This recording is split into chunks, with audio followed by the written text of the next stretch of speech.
The old stones of medieval towns never forget. They keep echoes, quiet, trembling echoes, of people who once lived ordinary lives, yet were judged for the smallest, most human behaviors. Imagine living in a world where humming softly could make you suspicious, where daydreaming was dangerous, where grief itself could brand you as cursed. Tonight, I'll take you into that forgotten world, through the life of one young woman whose only mistake was being human in a time that feared humanity. Stay with me until the end, because her story, though buried under centuries of silence, still whispers a truth we desperately need today. The winter sun hung low over the village of St. Brian, casting long shadows that slid like slow-moving spirits across the frozen earth. Isabel walked along the narrow path beside the monastery gardens, her hands tucked in the sleeves of her wool dress. She was 17, with soft brown eyes and a quiet way of observing the world. Always thinking, always wondering. In another century, someone might have called her curiosity a gift. But here, in the late 1200s, curiosity was a thing to be cautious about. Isabel had a habit she'd carried since childhood. She talked to herself when she was working through a problem.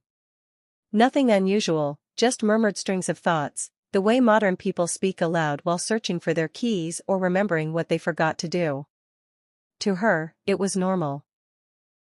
But in St. Brian, people whispered that talking when no one was there meant spirits might be listening.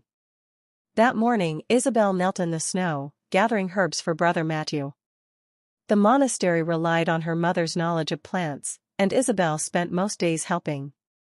She hummed a gentle tune under her breath, just a calm, wandering melody she used to soothe her anxious thoughts. But behind her, a villager stopped. He watched her for a moment, narrowing his eyes at the way she bent close to the ground, whispering as she worked. "Strange girl," he muttered. "Always muttering. Always thinking too much." And with that single observation, one that Isabel never even heard, a seed of suspicion quietly rooted itself in the village. Isabel stood, brushing snow from her gloves, unaware of the eyes that now followed her throughout the week. When she tended to her mother's remedies, villagers watched her hands tremble slightly, nerves that would today be recognized as harmless anxiety. But in the medieval mind, shaking hands could be a sign of unclean spirits. When she hesitated before speaking, people wondered if she heard voices. When she walked alone for long hours, deep in thought, they said her mind wandered in dangerous ways. None of this made sense to Isabel. She only felt that the air had changed around her, that people's expressions held something colder than the winter wind. One evening, her mother, Eleanor, closed the shutters and sat beside her. "Are you all right, my love? You seem unsettled." Isabel hesitated, looking toward the fire. "I only feel watched. Like people expect something strange from me. I don't understand why." Eleanor's face tightened. She knew too well how quickly perceptions could shift.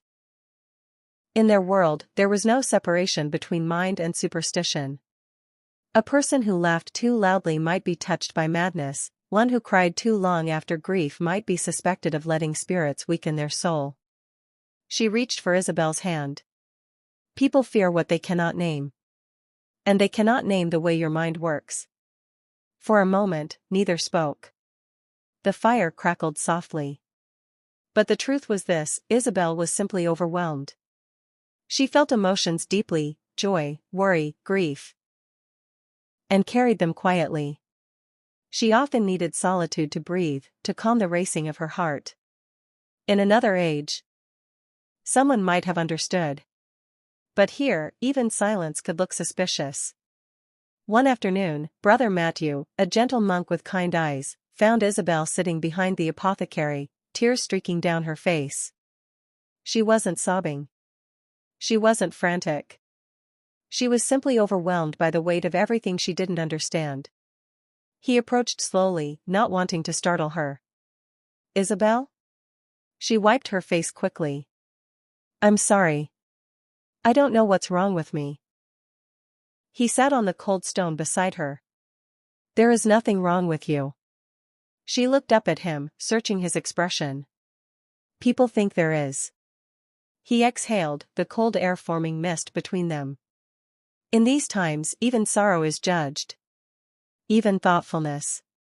Even the mind's natural storms. But what you feel, it is only part of being human. Her breath trembled. Then why does it make everyone afraid? Because they cannot see what you battle inside.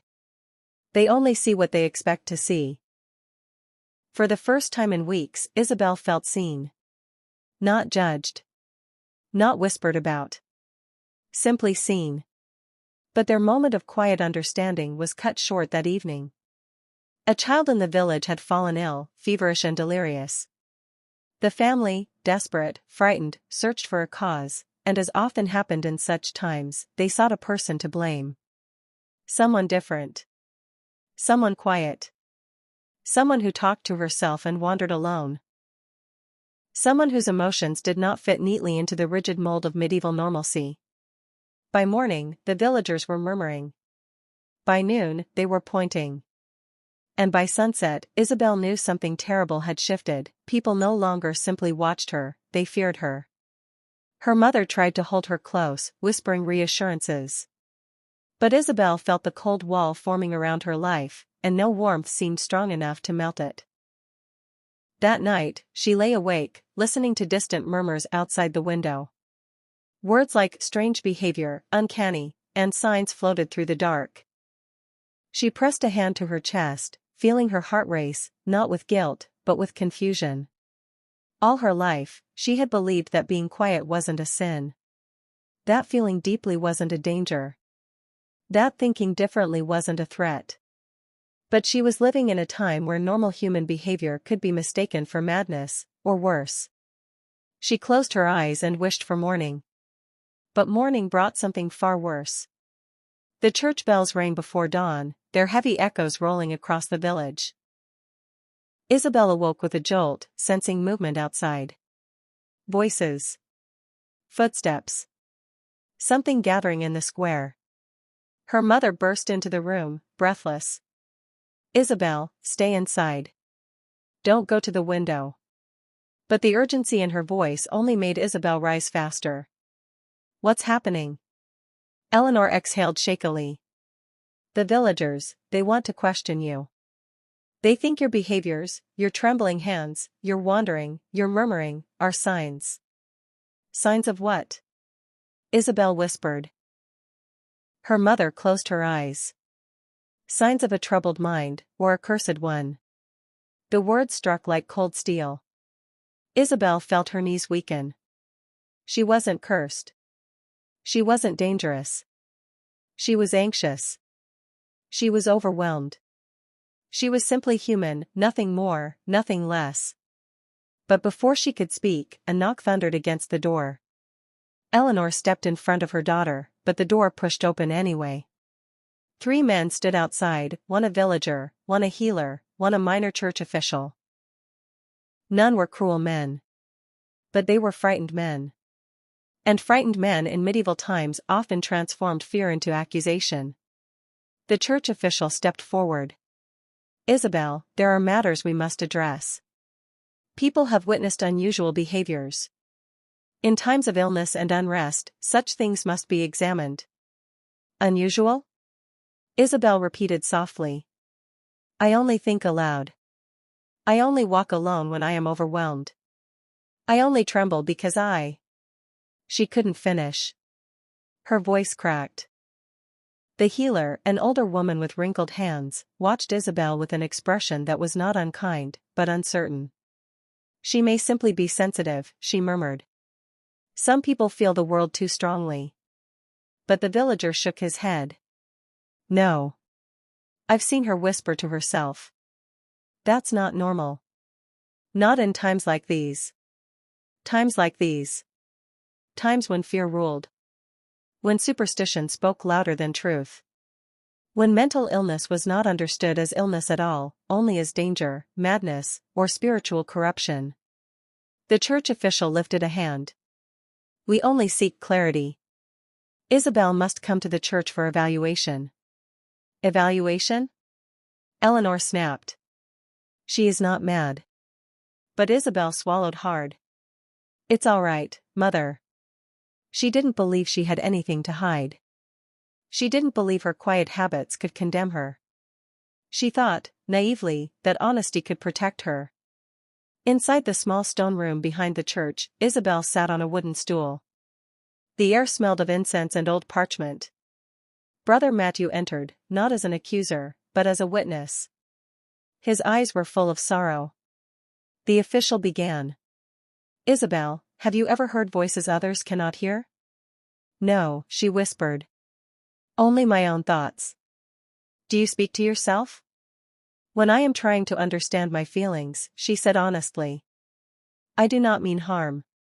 "Do you walk alone for long hours?" "Yes. It calms me." "Do you experience dark sorrow?" Her breath tightened. "Sometimes. I do not know why. It comes, and then it fades." The men exchanged glances. "Today, we would call this grief. Anxiety. Emotional sensitivity."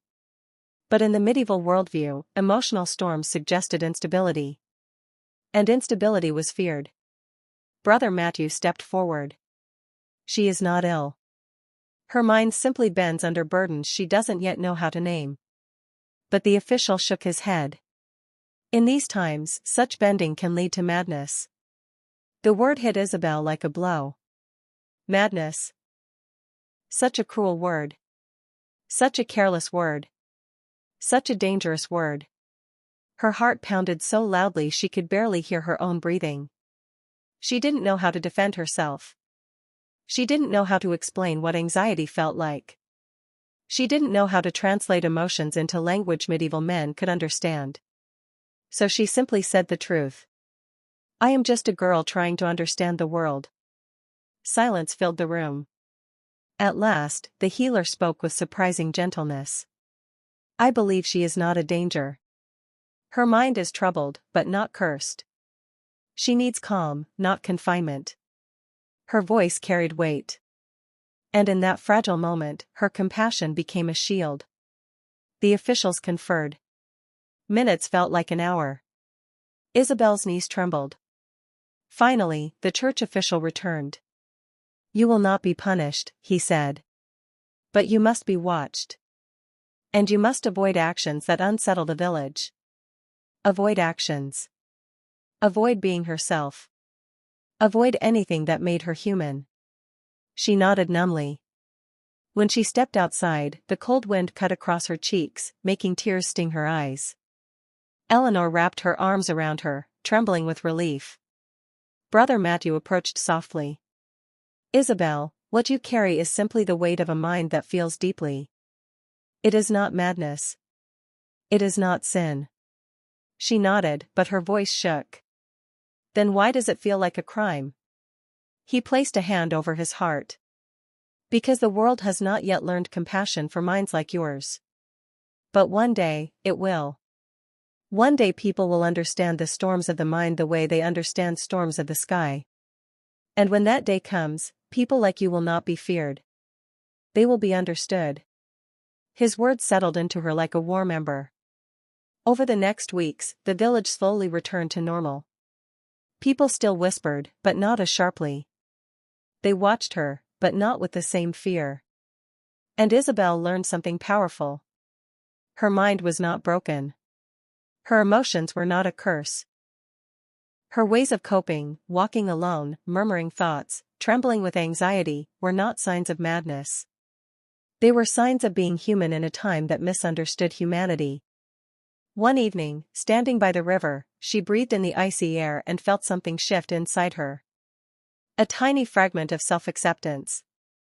A whisper that maybe, just maybe, she could be gentle with herself even if the world wasn't ready to be gentle with her. The moon reflected on the water like a silver lantern. Isabel closed her eyes and let the calm settle around her.